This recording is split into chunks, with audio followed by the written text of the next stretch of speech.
Hi, my name is Shannon Jimenez, and this is going to be my entertaining speech for Gulf Coast Community College public speaking class. Today I'm going to talk to y'all a little bit about the urban legend of people being buried alive.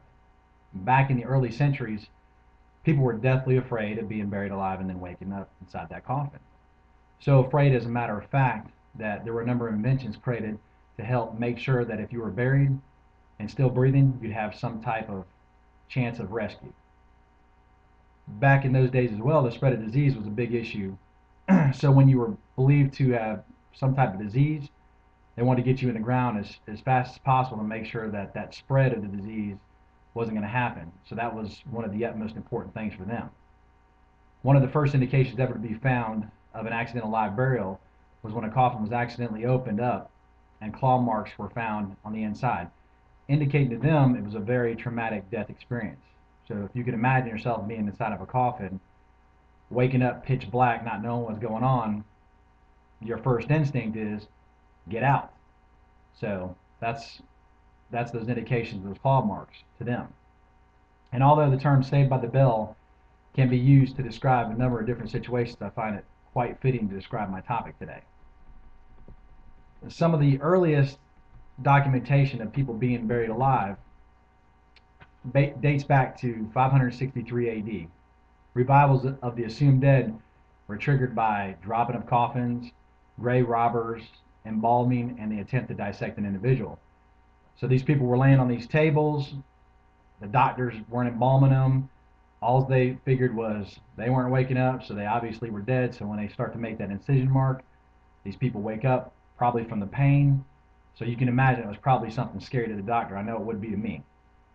In the early 13th century, a man named Thomas A. Kempis, the reputed author of the great devotional work of The Imitation of Christ, was never made a saint due to them digging him up and finding scratch marks inside of his coffin.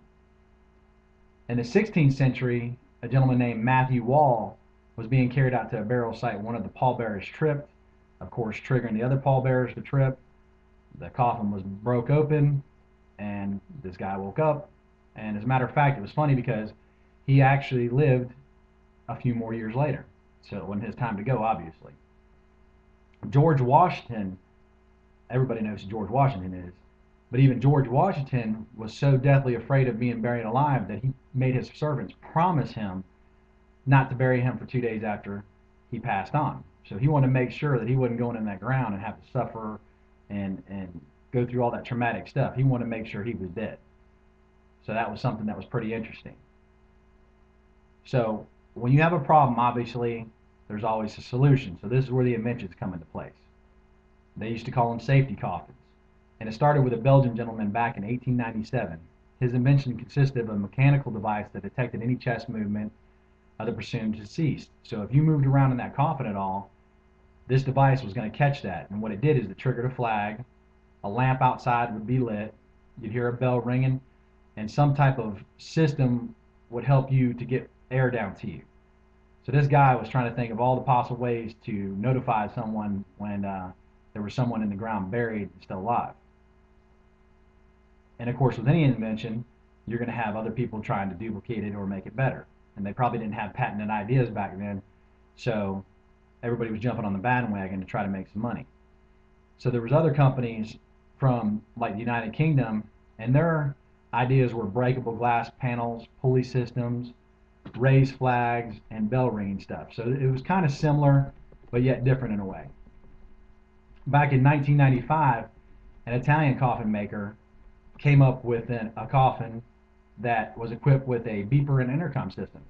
So I guess if you were dead or asleep and then buried, you'd get on the intercom system, "Hey, I'm down here, hello." But what's funny about that is if I was walking through the graveyard and I heard somebody talking, I'd probably run because I would think that it was the spirits coming to talk to me. So I thought that was kind of funny, in my personal opinion. And not to say that it's impossible to be buried alive in other countries, but the chance of being buried alive in the United States or Canada is almost impossible. The embalming practices that we have and the modern, more reliable medical practices offered make it highly unlikely that you'll need a bell anytime soon. And in conclusion to this message, many people were buried alive back in the early centuries. Although there are urban legend tales of incidents occurring while people were thought to be deceased, the truth of the matter is if you make it to the coroner's office nowadays and are still asleep, there's a good possibility of not getting that second chance to live. I appreciate your time. Have a great day.